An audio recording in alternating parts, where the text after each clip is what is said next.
Hey folks, we're going to gear up and we're going to do some game design today for Dungeons & Dragons 5th edition 2024 mechanics.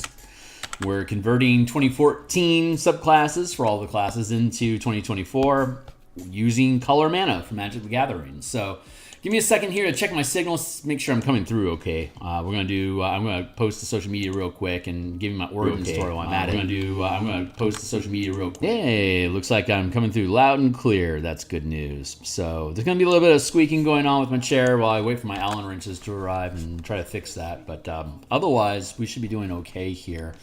I need a few moments to do the social media updates and get everything locked in, and then I'll show you where the playtest content is for you to be able to read along and use in your own campaigns if you choose.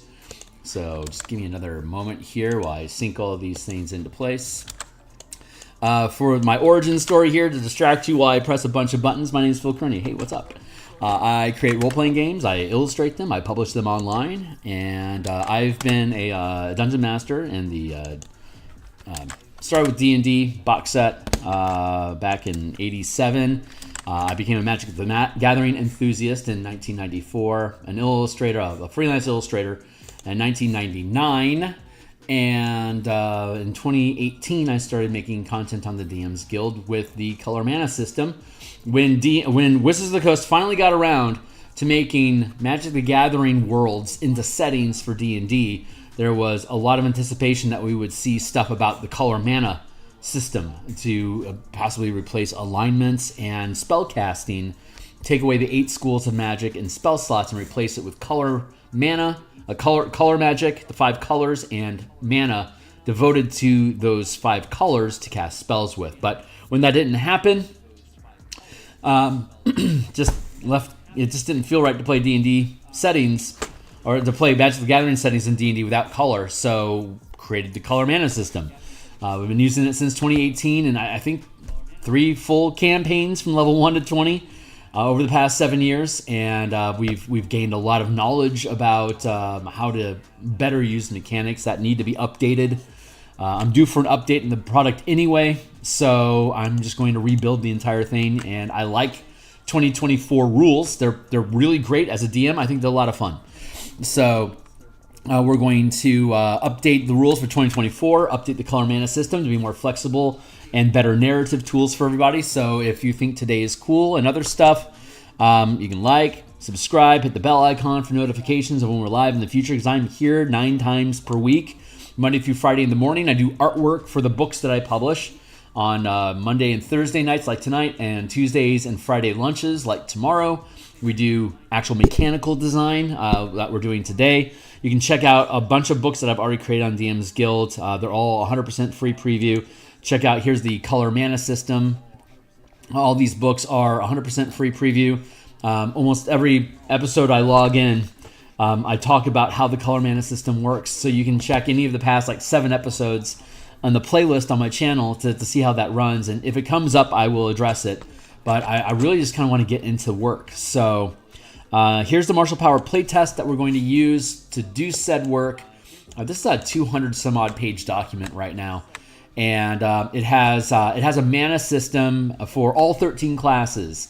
But since barbarians can't cast spells while raging, and barbarians, fighters, monks, and rogues normally don't get access to spell casting anyway, it was a great opportunity to create an alternate magic system that we call Martial Powers, which is a half-casting progression using mana to channel magic into effects that are either exploits that modify action economy and die rolls that you make. You spend mana to change them or to improve them, or to do extra things as rider side, as kicker effects on top of things that you're doing.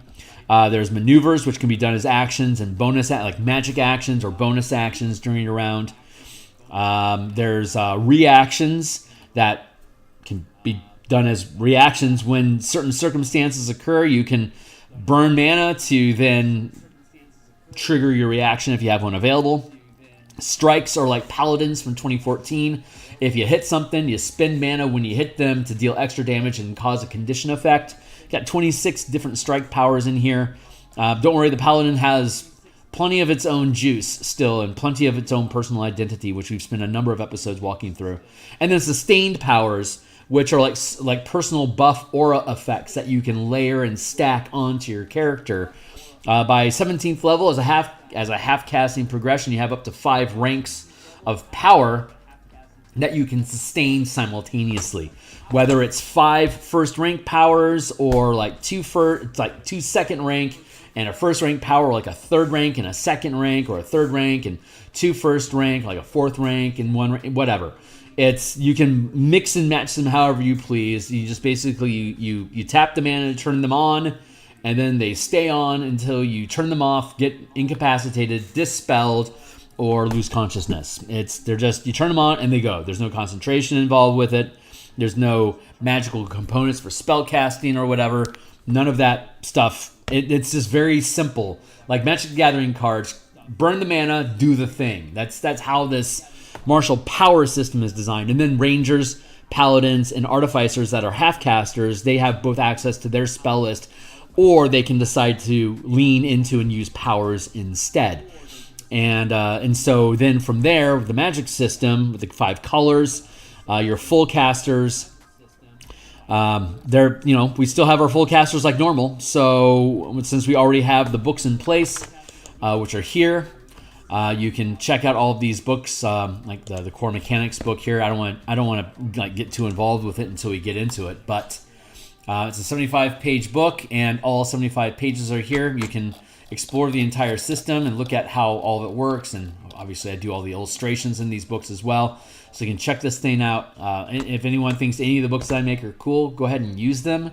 If they end up adding value to your game and your table, then consider coming back and making a purchase to encourage similar behavior in the future, and leave me a good rating when you do. But we've completed the Barbarian. We've rebuilt all of the class features, the table, all the subclasses in 2024, along with all what we're calling Forsaken paths, the 2014 subclasses that didn't get upgraded yet to 2024. Although we're already seeing Unearthed Arcanas coming out to offer suggestions of how they might be rebuilding some of these things. They aren't official yet. So the first book, for example, when we publish Martial Powers, we'll only be publishing the 4 subclasses that are actually in the book, in the player's handbook, and then we'll make expansions like Barbarian Power, Paths of Power, for instance. We'll probably call it Barbarian Paths of Power, like for instance. So we can make these little spin-offs and dive deeper into how these classes and subclasses can utilize mana mechanics to help identify their characters and to build unique action loops to make your characters more interesting. So we got Barbarians, we got Fighters, we have Monks, we have Paladins, Rangers, Rogues, Artificers, Warlocks, and then we get down to the full casters.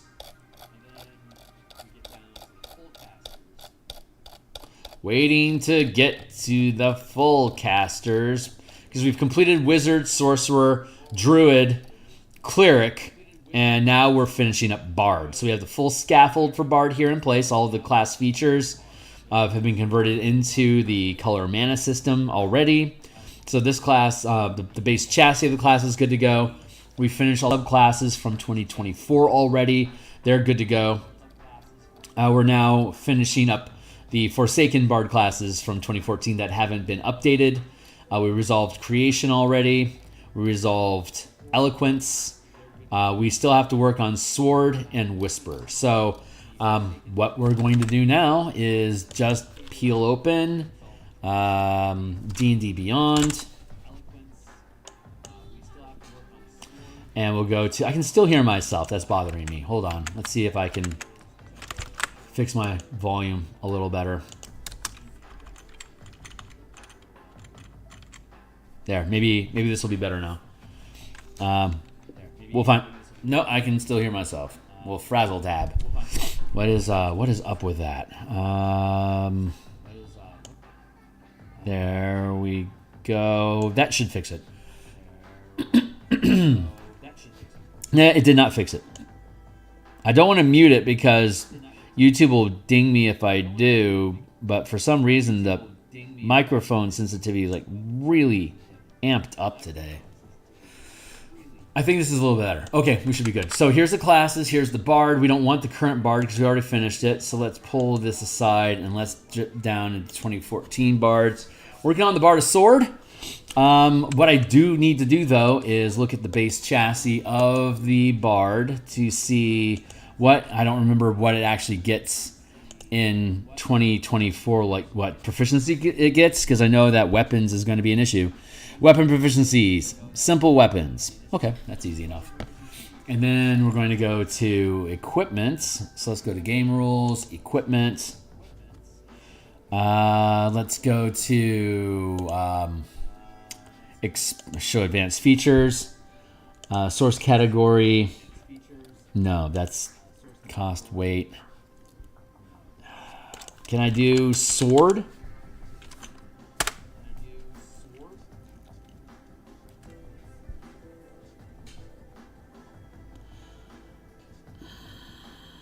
Vertebrae sword.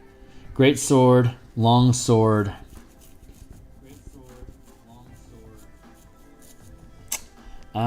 Maybe we can look at. Let's go to this. This isn't a great book. This website is not well built yet. They've spent a lot of money buying it, but they haven't, and they've spent a lot of money adding garbage to it, but they haven't actually fixed its basic functionality, which is still really lacking. So let's go to weapons. We'll be able to get what we want here. Let's see. I know this is going to be relevant. So let's go down to the College of Swords.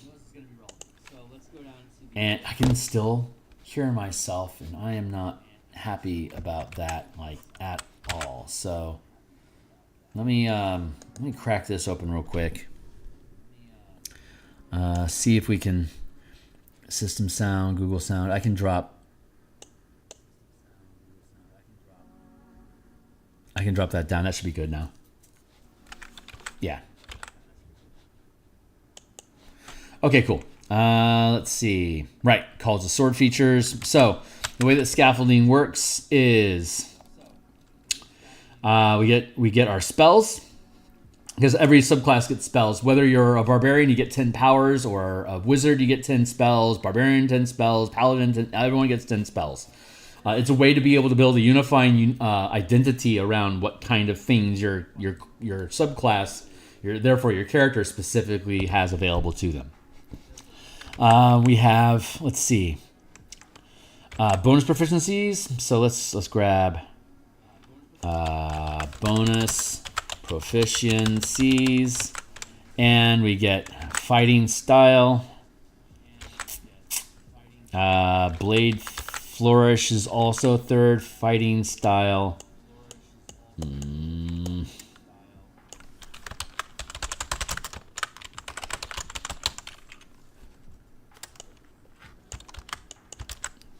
And blade flourish. Let's take it by the numbers.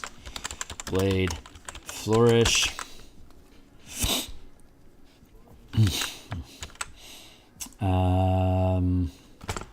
Sixth level is extra attack. 14 is master's flourish.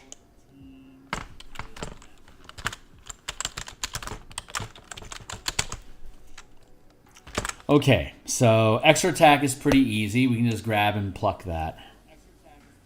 Let me do that. I want to open up a notepad here.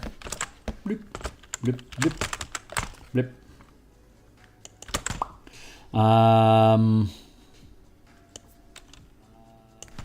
When you take the attack action, you can attack twice instead of once. Period. 1, 2, buckle my shoe. Let's look at Master's Flourish real quick. Working backwards is sometimes better than forwards. Starting at 14th level, whenever you use a Blade Flourish option, you can roll a d6 and use it instead of expending a Bardic Inspiration die. What? Wow. Oh, I see. Low minimum die. Instead of actually burning a die, you get your minimum. That's pretty cool. Let's see.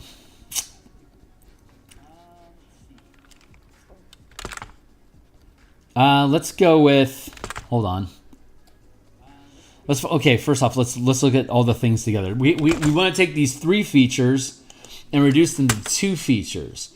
There's a few things I want to give. Since we're looking at the College of Swords specifically, I want to give Prof in all swords. Let's go look again here real quick. Clip it. Bard. What kind of armor do we get? Light armor. We're going to give you training in medium armor. And you have training in medium armor.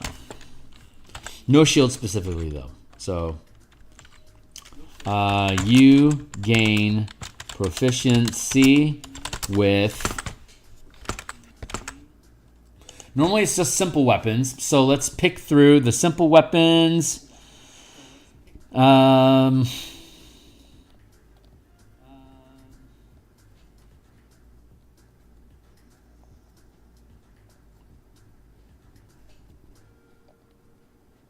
Martial melee weapons is... yeah, let's do that all. You gain proficiency with great swords.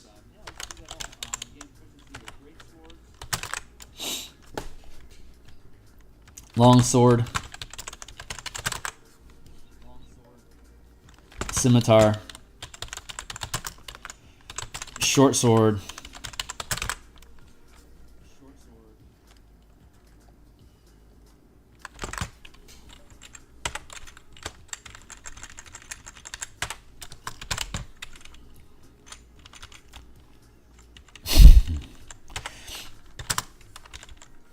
You gain proficiency with great sword, long sword, scimitar. 1, 2, 3, 4. 3, 6, 14. Thank you, Timely Timer. You gain proficiency with 2 weapons of your choice from great sword, long sword, scimitar, and short sword. And you have training in medium armor. Moreover, when you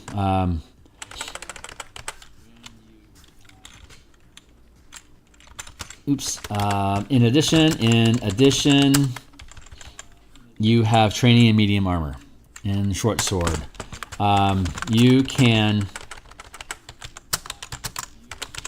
choose a 3rd weapon when you gain 6th level when you gain level 6, and you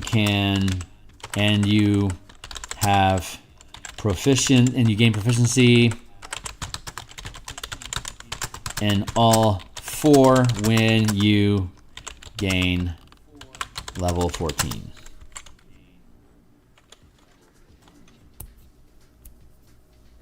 3, 6, 9, 4. Yeah.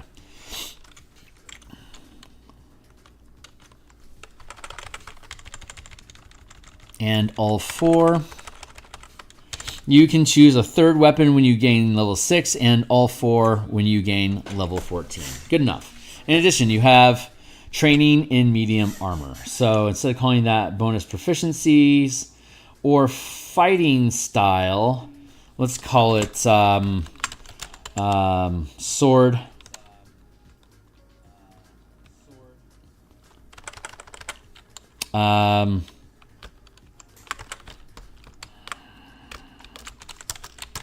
Artist, sword art. How about that? No.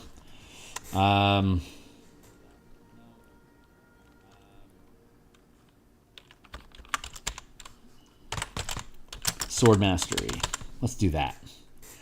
Now let's look at, because we don't need fighting styles now, we're going to blend fighting styles with Blade Flourish. I suspect what we're going to end up doing is going with masteries. So Let's look what dueling, tool weapon fighting. Fine, whatever. Third level, you perform impressive displays of martial prowess and speed. Whenever you take the attack action on your turn, your walking speed increases by 10 feet until the end of the turn. And if a weapon attack that you make as part of this action hits a creature, you can use one of the following blade flourish options of your choice. You can only use one blade flourish option per turn. Defensive flourish. You can expend one use of your bardic inspiration die to cause the weapon to deal extra damage to the target you hit. The damage equals the number you rolled on the bardic inspiration die. You also add the number rolled to your AC until the start of your next turn. Slashing is deal extra damage to the target hit by anyone with a weapon attack and a choice. You can see within 5 feet. The damage equals the number you roll on your bardic inspiration die. Mobile flourish. You can expend one use of your bardic inspiration die to cause the weapons to deal extra damage to the target you hit. Damage equals the number rolled on your bardic inspiration die, and you can push the target up to 5 feet away from you, plus a number of feet equal to the number rolled on that die. You can then immediately use the reaction to move up to your walking speed to an unoccupied space within 5 feet. See, that's horrible, because if you roll a 1 at 6 feet, that doesn't mean shit. This is this wasn't a well concocted system. Plus a number of feet equal to the number you rolled on that die. And like if it was that number times 5, maybe I could see that. But like pushing somebody 2 or 3 feet, what's the difference? If you can't hit at least a 5, you round down, so you're not actually moving. So it's a shoddy mechanic. I'm glad. I think the College of Valor was supposed to place the College of Swords, but it still exists. So I want to honor its existence and make something different from it. So the College of Valor is pretty good. It gives you martial abilities and some combat capabilities. Let's go revisit that real quick. Actually, College of Swords. Let's go on a quick field trip here.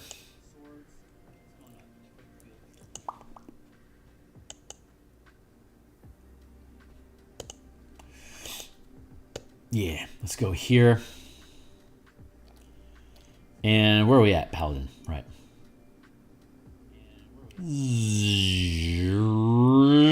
What about here? No, we're still in weapon stuff. There we go.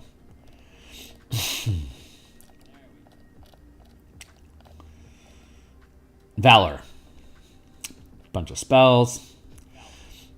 Defense. When a creature is hit by an attack roll, you can use reaction to burn Bardic Inspiration to increase the armor class. Offense. You can burn your Bardic Inspiration die and add damage. You gain proficiency with martial weapons and training in medium, so you get all martial weapons. In addition, you can use a simple or martial weapon as a spellcasting focus to cast spells from your Bard's list. You can attack twice instead of once. In addition, you can cast one of your cantrips that has a casting time of an action in place of one of those. See, this is very much like the Eldritch Knight / Blade Singer of Bards, right? After you cast a spell, it has a casting time of an action. You can then make a weapon attack as a bonus action. See, but I want to make the College of Swords more martial. So you gain proficiency with 2 weapons of your choice from Great Sword, Long Sword, Scimitar, and Short Sword. Let's go with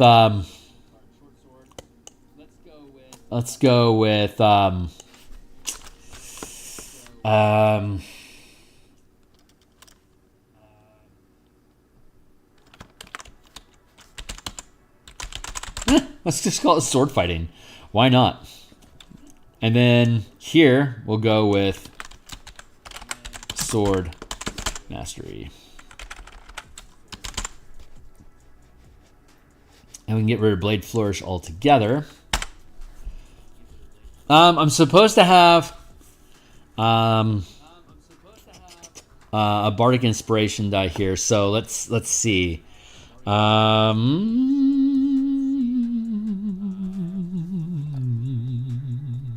we want to have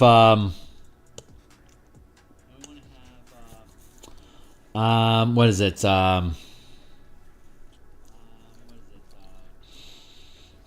Sword fighting. You gain proficiency with 2 weapons of your choice from Great Sword, Long Sword, Scimitar, and Short Sword. You can choose a 3rd weapon when you gain level 6 and all 4 when you gain level 14. In addition, you have training in medium armor. Let's see. And then I want to do like sword mastery. When you finish a long rest, you can choose one of the swords you're proficient with. When you finish a long rest, you can choose one of the swords you're proficient with, and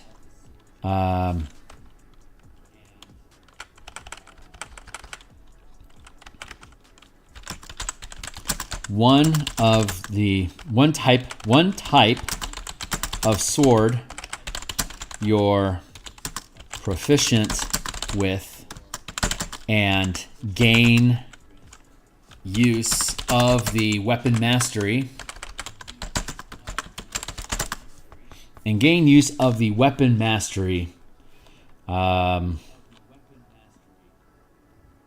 The sword possesses.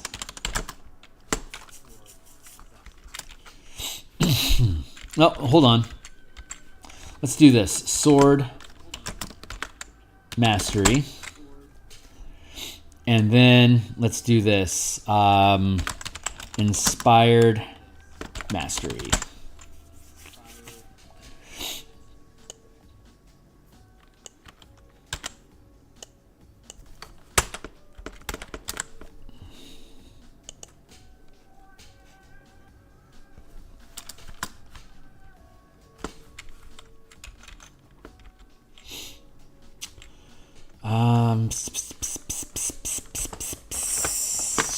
Let's see. Dunt. And then inspired mastery is when you use a weapon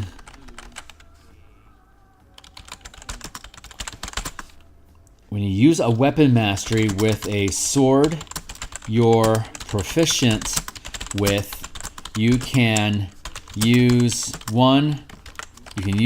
a bardic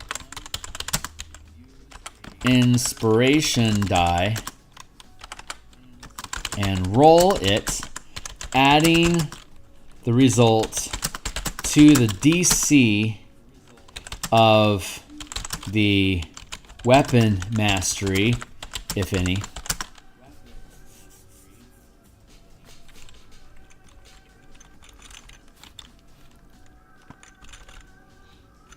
Adding the damage, adding the result to the damage,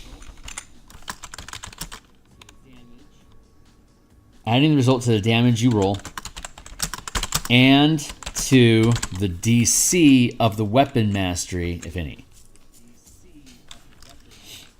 Period. Yeah, I like that. 1, 2. That makes these guys, quite frankly, incredibly good at using weapon masteries when they choose to. So let's see. Hold on. I don't think any of these actually get. a DC. Let's take a look real quick.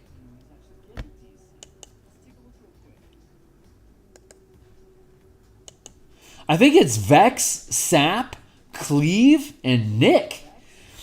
I don't think these guys have any masteries other than that. Hold on. That might simplify the world a whole lot. Short sword, I think that's Vex, right? And scimitar is Nick. And long sword is Sap, right? And great sword is Cleave. Graze. Oh, that's right, Graze. Holy shit. Okay.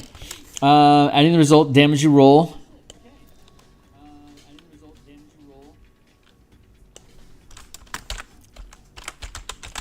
Including Graze if using the great sword weapon. Nah, fuck that. We'll drop that. Wow, amazing that none of them actually like push. There's a saving throw. Topple. There's a saving throw. Some of them have saving throws, and none of these do. So that's awesome. When you use a weapon mastery with a sword you're proficient with, you can use a bardic inspiration die and roll it, adding the result to the damage you roll. There you go.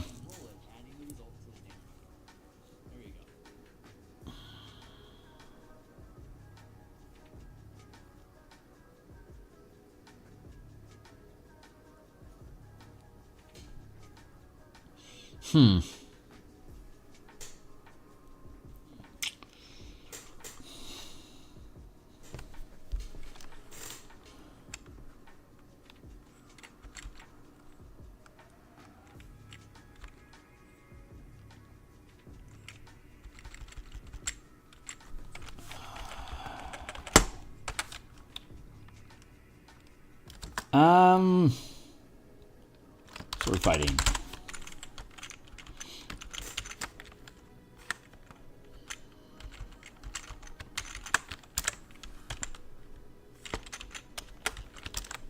When you finish a long rest, you can choose one type of sword you're proficient with and gain use of the weapon mastery the sword possesses.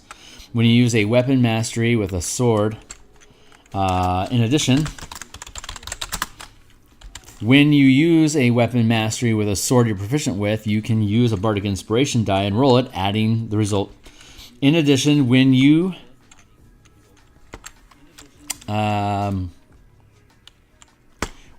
deal damage with a sword you're proficient with, you can use a bardic inspiration die and roll it, adding the result to the damage you roll.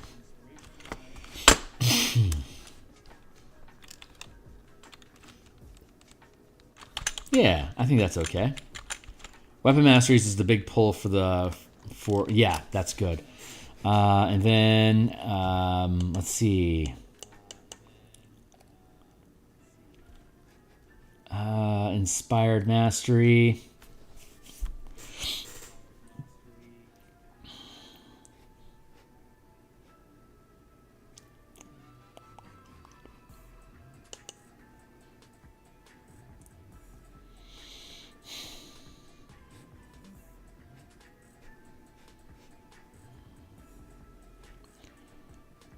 Yeah, okay, I like that. In addition, when you deal damage with a sword you're proficient with, you can use a bardic inspiration die and roll it, adding the result to the damage you roll. I'm good with that. Extra attack, that looks good.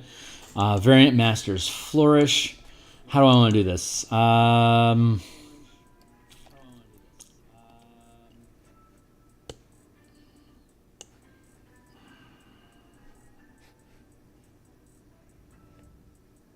Let's go with Sword Art.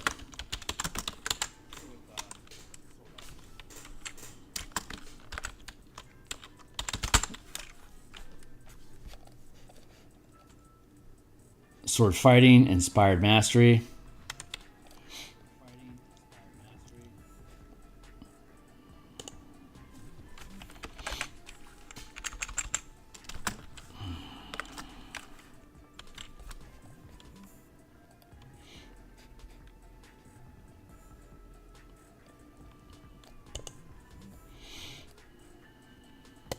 Let's see. Let's go with, let's just go with Sword Art. Let's see. You can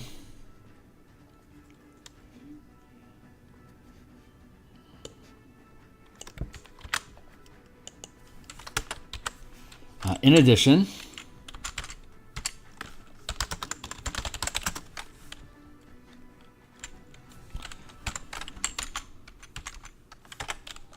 you can choose 2 types of swords.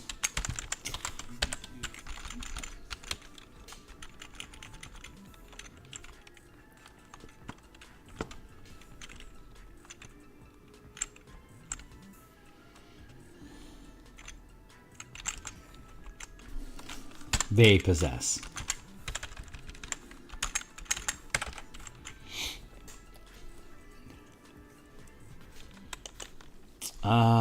Let's see.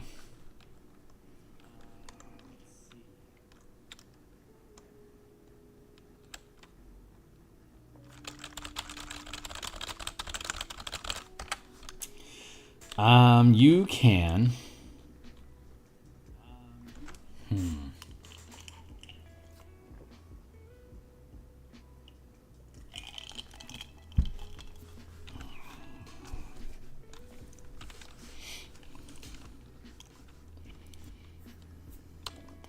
You gain use of the weapon mastery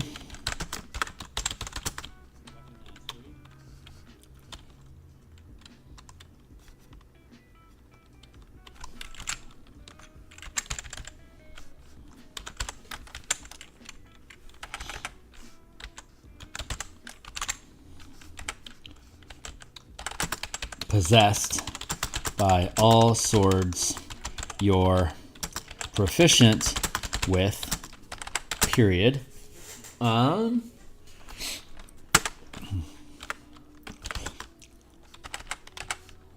You gain use of the weapon mastery possessed by all swords you're proficient with.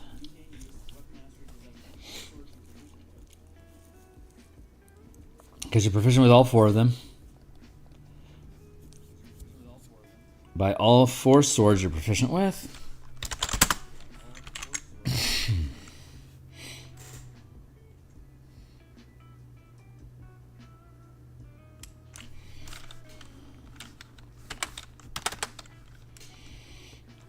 In addition,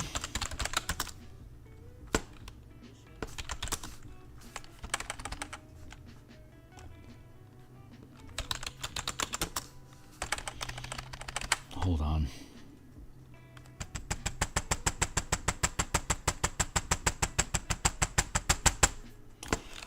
In addition,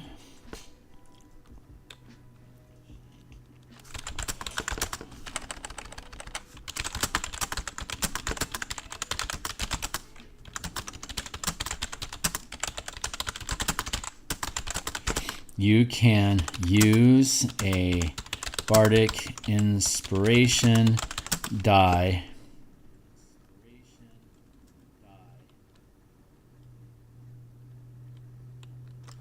as part of the attack.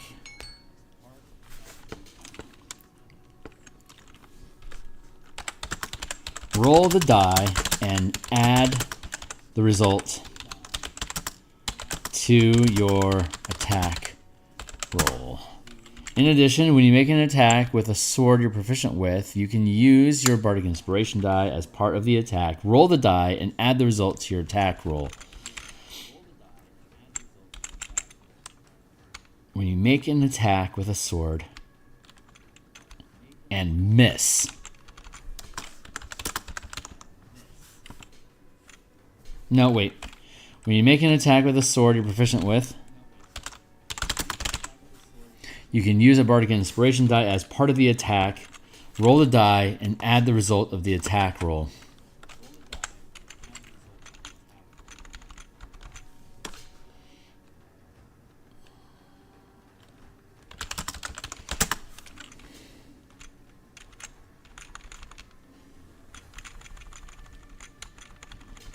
As a reaction,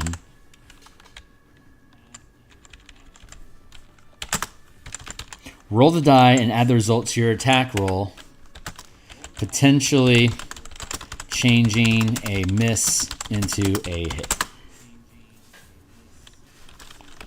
If the attack misses,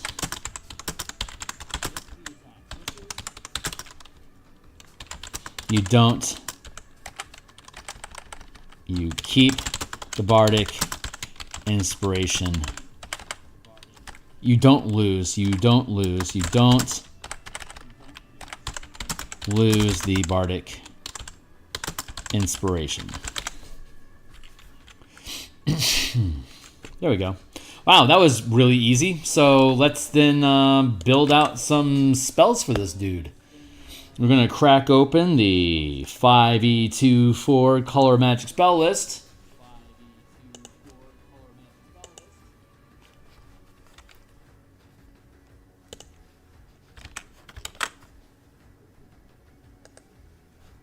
There we go.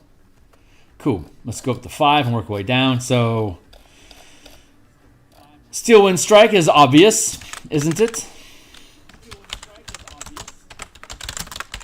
As always. But we're doing sword stuff specifically. Sword type stuff. So let's see what are the kind of cool Stormlight. I mean, there's Mass Cure Wounds, sure. Banishing Smite. Hell yeah. We're just going to load this dude down with Smite shit. Staggering Smite. Approved. I can still hear myself, but it's not at a level that's really pissing me off, so that's okay. Where are we at? Staggering Smite. I don't want to get blinded to what's out there, so let's keep our eyes peeled. But Smite spells are super easy, obvious to pluck. But there's none other. So let's see. Aura of Life, or Purity, Confusion, Conjure, Control, Death. Death Ward's not horrible. Fire Shield, Freedom of Movement, Grasping Vines. Freedom of Movement isn't horrible. Secret Chest, Polymorph, Staggering Smite, Stone Shape, Vitriolic Sphere.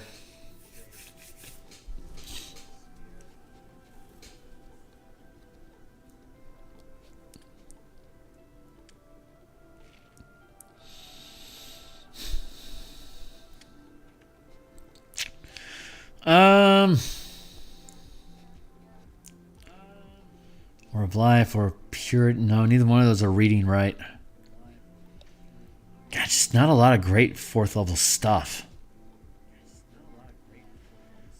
No.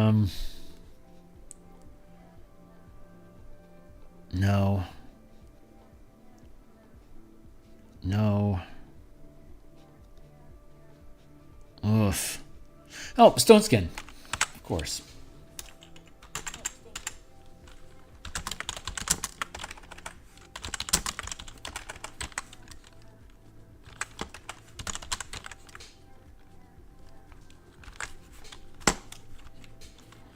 And in 3rd level, I'm sensing that there's a higher level spell I might want to look at. But for now, there's Spirit Guardians. Let's see what else we got.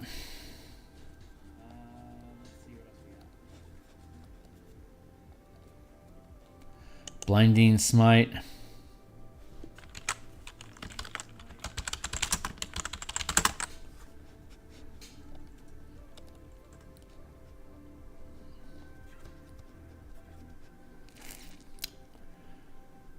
Elemental Weapon. Love it. And then 3rd, so 2 2nd level spells and 1st level spells. Shining Smite.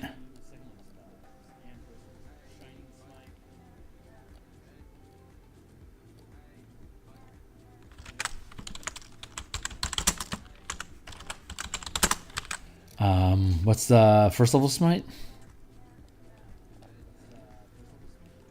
Searing Smite.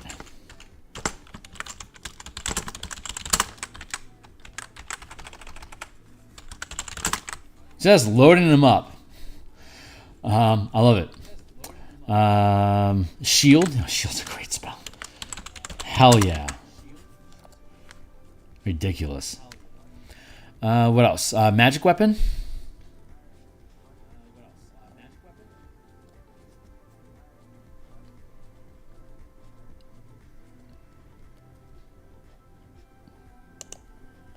Strong contender.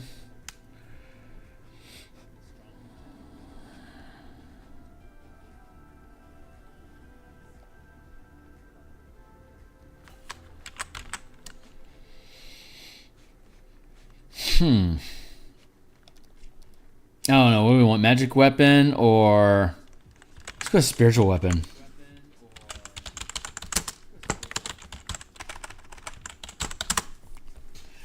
Another sword that you can control as a bonus action. So we're going to have this guy just decked out combat style. That's hot. Let's go. Let's take a look at 6th level real quick to see if there's something up here that's juicy, sword-based something that might be of interest to us that we could potentially pick up, like Blade Barrier, for instance.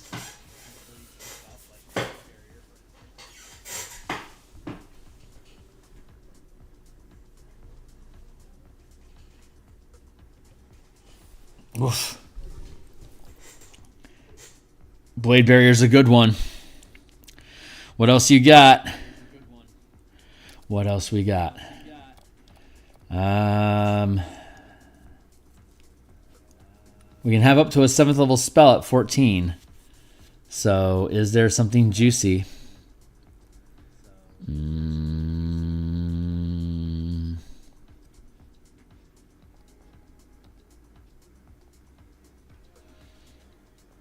Nope. All right. Blade Barrier's. Blade Barrier's tasty though. Let's take a look at Blade Barrier just for the lulz.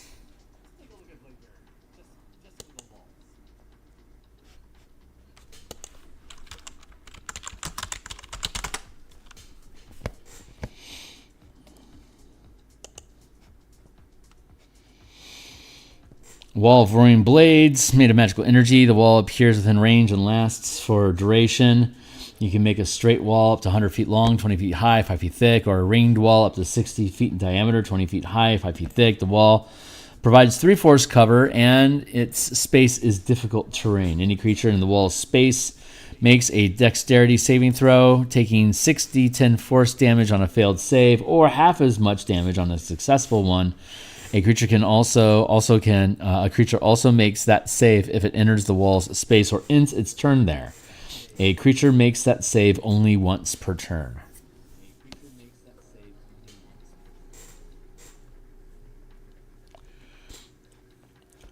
Nah, we're gonna leave it. It's low-hanging fruit for your level 11, so we're just gonna let you pick up that drip yourself. I like this. I think this is a decent build. When you take the attack action, you attack twice instead of once. In addition, you choose 2 types of swords you're proficient with and gain use of the weapon mastery with the weapon mastery each possesses. The weapon mastery each possesses. The weapon mastery each possesses. Gain use of the weapon mastery possessed by all 4 swords you're proficient with. In addition, when you make an attack with a sword you're proficient with and miss, you can use a Bardic Inspiration die as a reaction. Roll the die and add the result to your attack roll, potentially changing a miss into a hit. If the attack misses, you don't lose the Bardic Inspiration. You don't expend.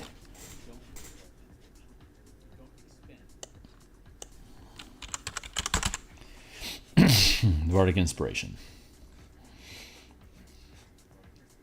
Cool. All right, College of Whispers. This College of Whispers will be the last.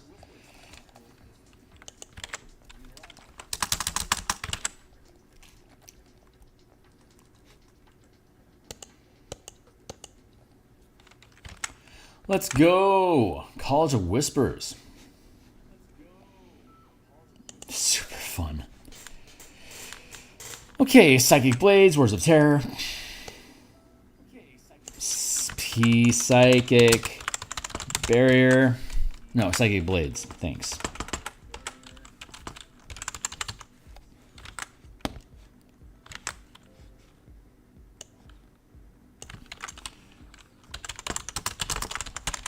Words of Terror.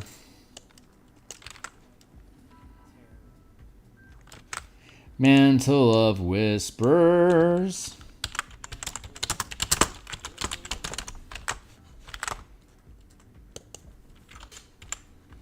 I think we're gonna have a short night tonight. I think we're gonna stop tonight. We're gonna pick up. We'll pick up Warlocks tomorrow. Shadow Lore. I'm going to have. I should be able to start around around 2 o'clock tomorrow,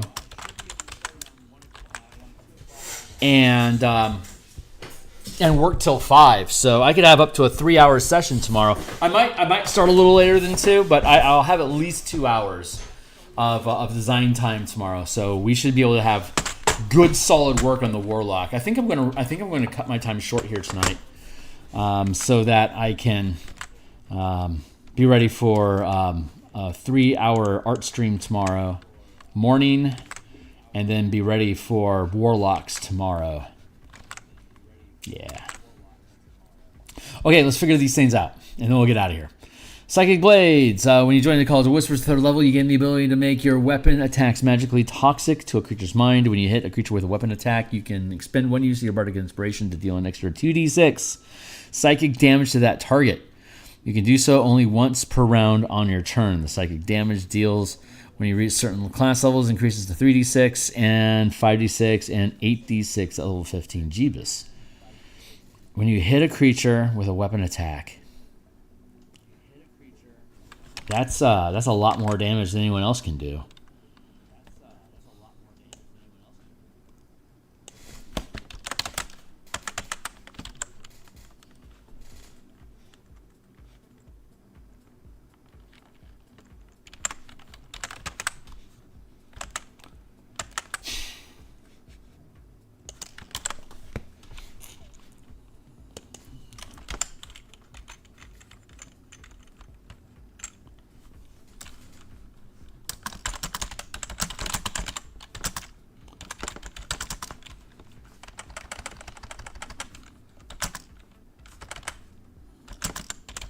Adding the damage,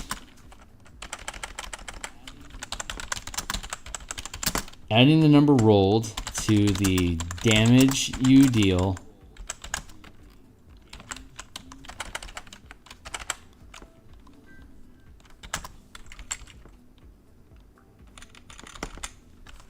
to deal psychic damage instead of the weapon's normal damage, and you can roll the die, adding the number rolled to the damage you deal.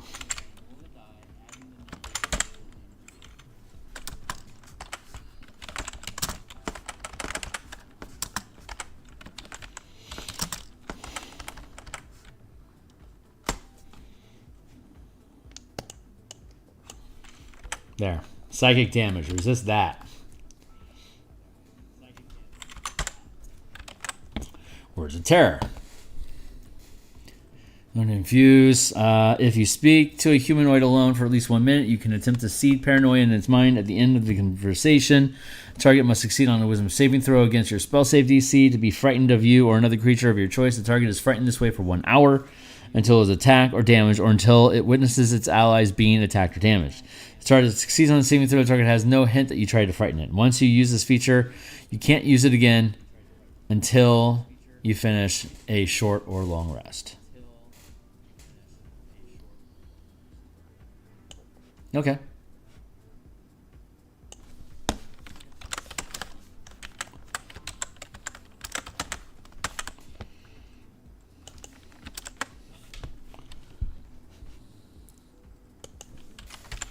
If you speak to a creature that understands you,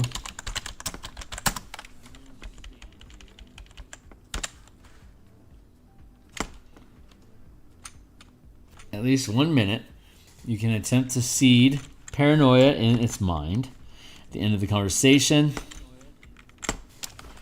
if you speak to a creature that understands you alone, if you speak alone,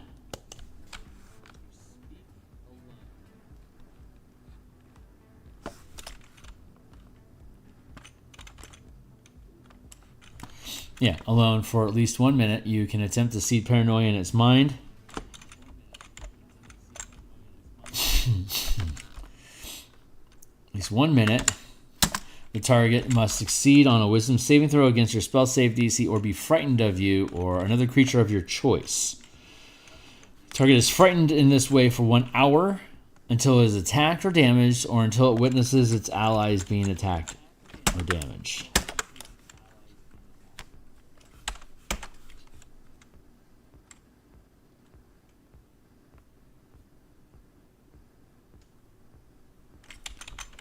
If the target succeeds on its saving throw, the target has no hint you tried to frighten it. Once you use this feature, you can't use it again until you finish a short or long rest. period, you can expend a use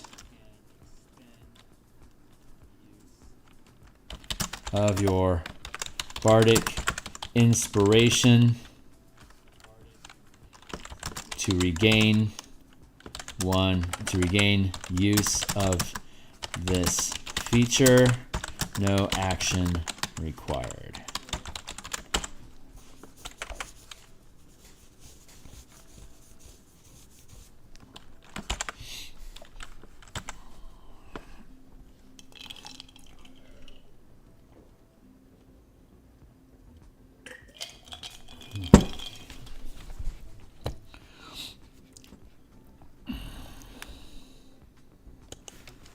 Mantle of Whispers. What's that all about?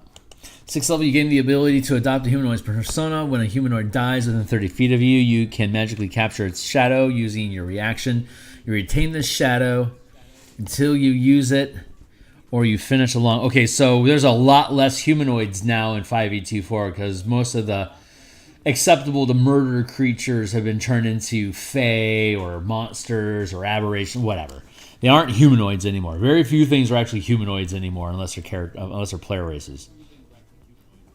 Use the shadow as an action. When you do so, it vanishes, magically transforming into a disguise that appears on you. You now look like the dead person, but healthy and alive. The disguise lasts for 1 hour until you end it as an action. When you're in disguise, you gain access to all information the humanoid would freely share with a casual acquaintance.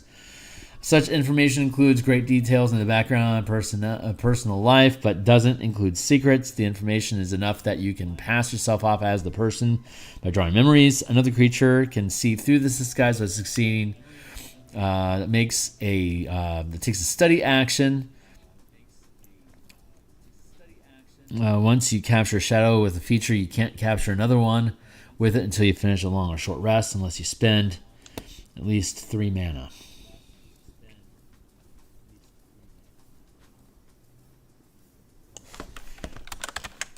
Okay, I like where this is at. I want to modify it so it's more useful.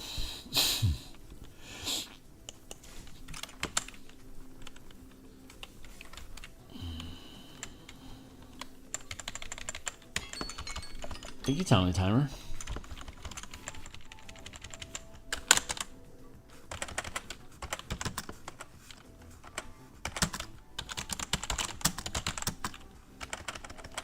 When a creature of the same size as you, with an intelligence of 3 or more, dies within 30 feet of you, you can magically capture its shadow using your reaction. You retain the shadow until you use it or finish a long rest. You can use the shadow as an action. When you do so, as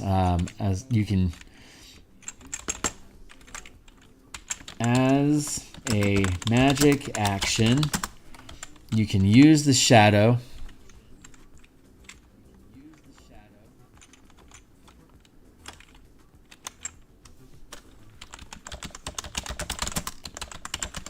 into a disguise that appears on you. You now look like the dead creature.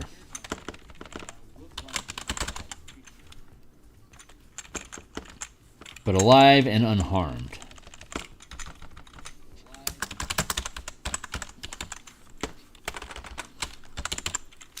Disguise lasts for 1 hour or until you end it as a bonus action.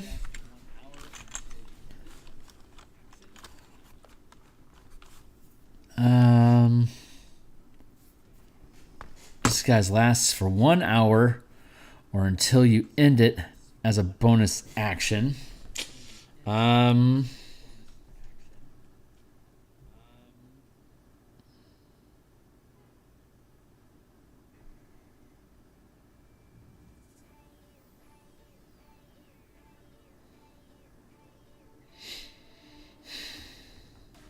I'm arguing whether I want to make it persistent or not, or if I want to use an inspiration die to kick it in an additional hour.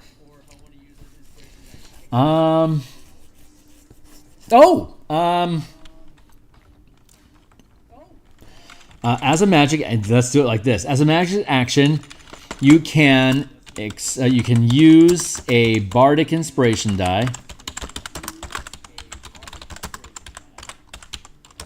to transform the shadow into a disguise that appears on you. You now look like the dead creature, but alive and unharmed. The disguise lasts. Roll the inspiration die.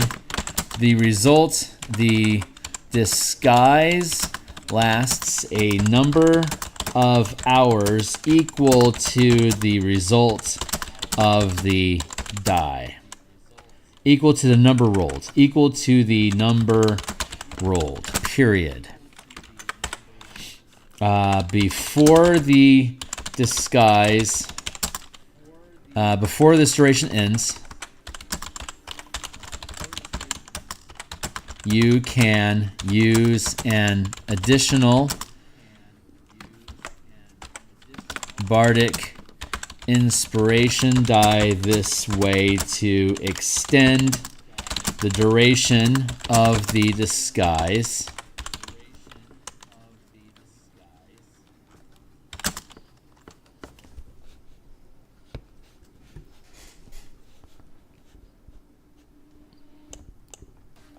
When you're in the disguise, you gain access before, let's see.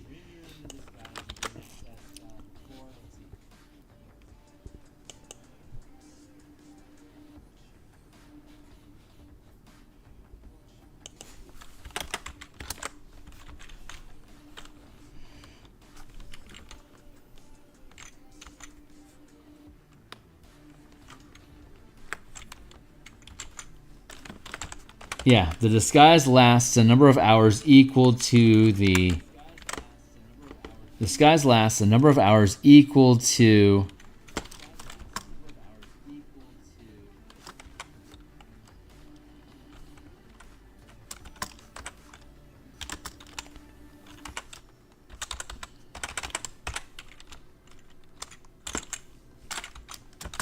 on the bardic inspiration die.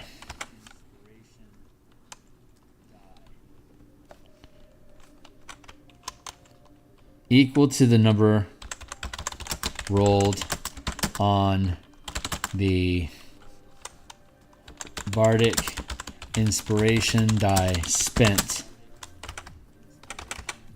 Period.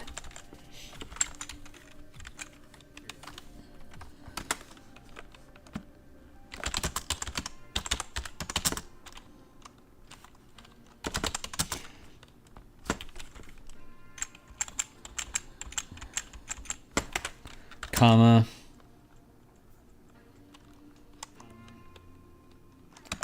and the disguise ends when you finish a long rest. Once you capture a shadow with this feature, you can't capture another one until you finish a short or long rest. I'm great with that. I actually like that a lot. This is really fun.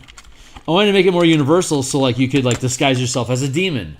If you're in Descent into Avernus and you want to look like a demon to be able to hobnob with other demons, then you can put the shadow form on and sustain that. Bob's your uncle.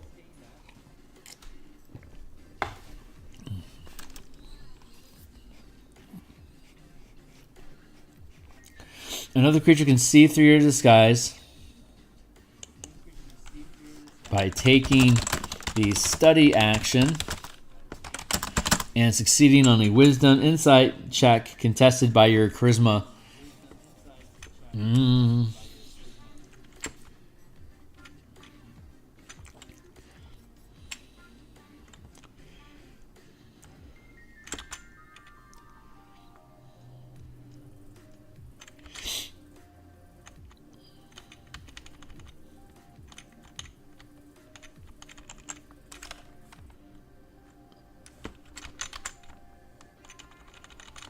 Check. Period.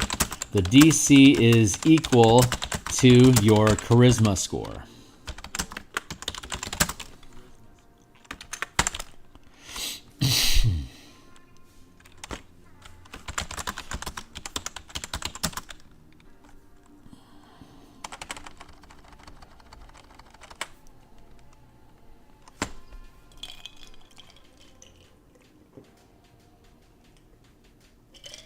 Huh.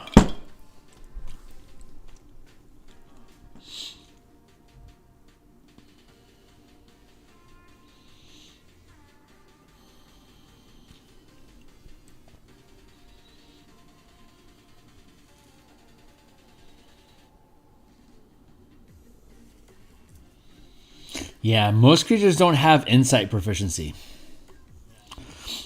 And don't have a great wisdom. That's probably a really safe one to take. This guy's last... Yeah, that's actually probably... Let's look... just for the fun of it. Let's look at a Nefeshni.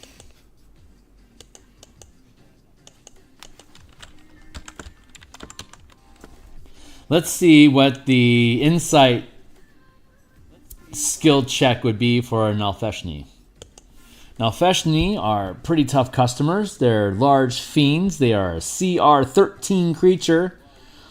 And it has a...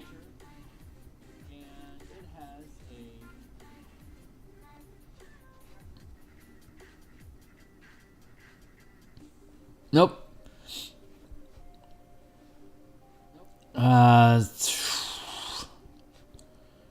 Senses, true sight, passive perception 11. Yeah, its passive perception is shit. So you can reason that it doesn't have insight either. So it has basically a +1 on a die roll, and by the time you're crucking around, you would have probably a 20. You'd probably have a 20 charisma. So basically, this Nalfeshni would have to roll a 19 on a 20-sided die to be able to successfully see through a disguise that you made of a demon minion of its own. That's really good. That's really, really good. Okay, that's approved. I love that.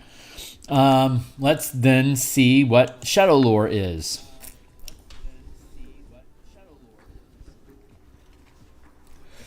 Makes some saving throw. It automatically succeeds if it doesn't share a language with you, if it can't hear you. On a successful saving throw, you whisper sounds like unintelligible mumbling and it has no effect. On a failed save, target is charmed 8 hours until you or your allies attack it, damage it, or force it to make a saving throw. As a description of the most mortifying secret, you gain no knowledge of the secret, but the target is convinced you know it. The charmed creature obeys your command for fear that you will reveal its secret. It won't risk its life for you or fight for you unless it was already inclined to do so. It grants you favors and gifts it would offer to a close friend. When the effect ends, the creature has no understanding of why it held you in such fear. Once you use this feature, you can't use it again until you finish a long rest. Okay.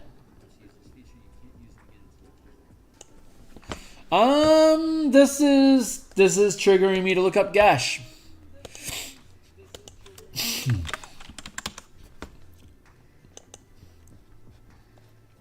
Let's touch base with Gash, shan't we?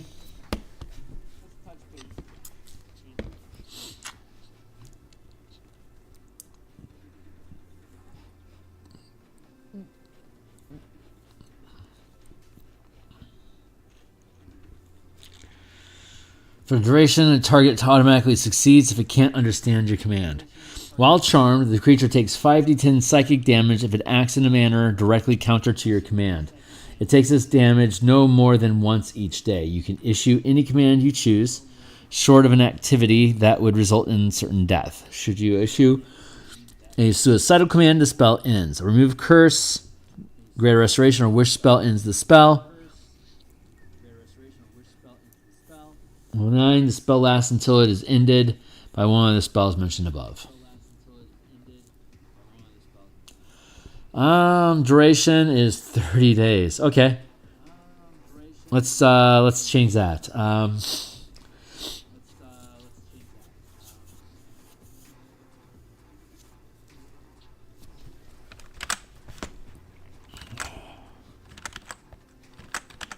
Yeah. Okay.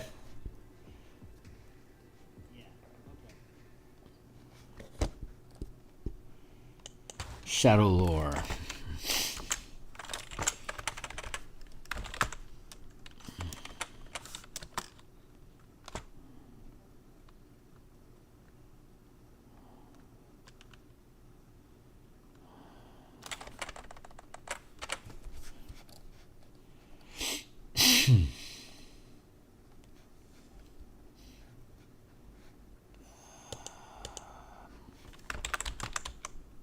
Gash.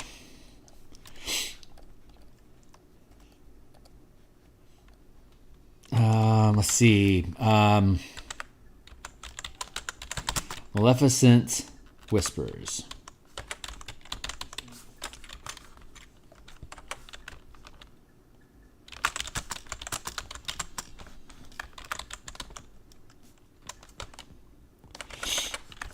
You can cast Ish as a magic action.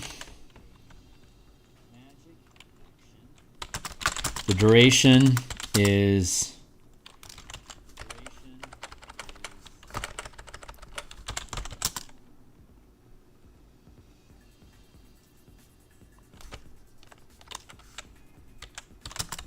with a persistent duration.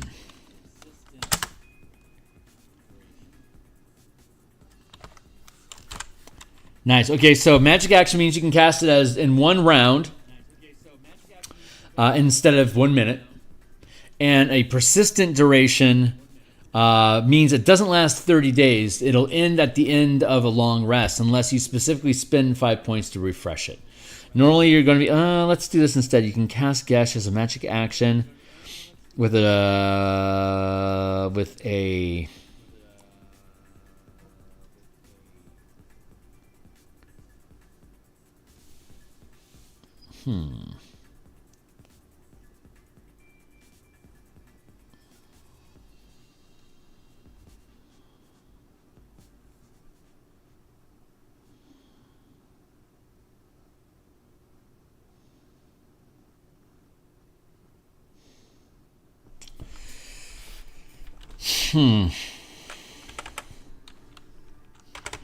You can cast Gash as a magic action, period. The duration of the spell is 1 hour.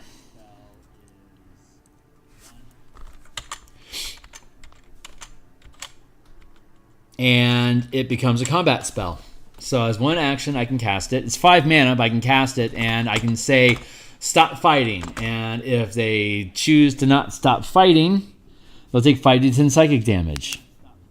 You can issue any command you choose, short of an activity that would result in certain death. Should you issue a suicidal command, the spell ends. So attack your friend, and if they don't, they'll take 5d10 psychic damage. Otherwise, they are compelled to kill your friend. There you go. That is not a suicidal action, and it's not necessarily a self-harming one. It does not result in certain death. There you go. Hey, that's fun. I like that. Super nasty. Okay, cool. That caps off the bard. The cleric's done. The druid's done. The sorcerer's done. The wizard's done. The only thing that I think we have to do is some cleanup on the front end. I think we need to relook at warlocks. I think we need to look again. There's a couple things that we need to look at again, I think. But yeah, let's go up and take a look at warlocks real quick, because I think we're missing stuff on warlock.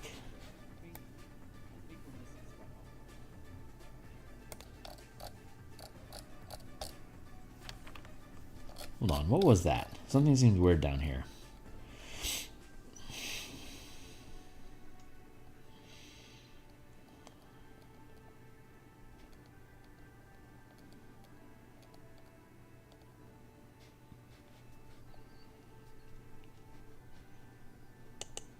Oh, cool.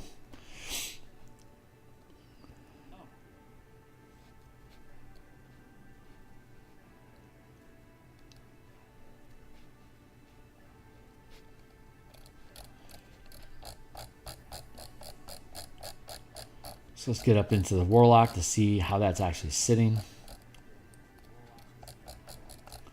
Artificer.